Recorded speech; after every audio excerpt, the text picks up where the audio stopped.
Алло. Алло, Серж, здорово. Чё, как дела-то у тебя? Где потерялся-то? Здорово. На Украине мы, братан, на Украине. Здесь война прет, ебать. Так вы где, на границе стоите или в самой Украине? Чё, дурак, мы вот Украину, Одессу взяли, Харьков взяли, Киев остался, потери до хуя писать. С вашей дивизии что, тоже потери? Да. Что, убийство или что, блядь, ранения? 200 и 300. Чё, думаю, это война, вторая, как чеченская, ты чё?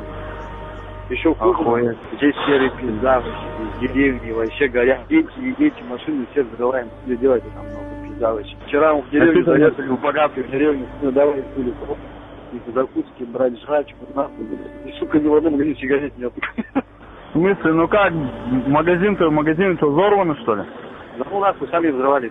Стреляли, расстреливали. Ну, у них, у нас тут танки, у нас здесь колонна только 28 километров идти. И пойдем, у меня там коньяки. Я так вы с магазином просто так взяли, ебать? Взорвали вот, и зашли, взяли? Да, что ли делать? Я еще денег как мешок взял там. Прикинь, Андрюха, мешок денег взял. Ну, нам кадыровцы помогают. Такого только в фильме смотрел, нахуй, что для меня так, пиздец, жутко, я хуй, страшно, нахуй.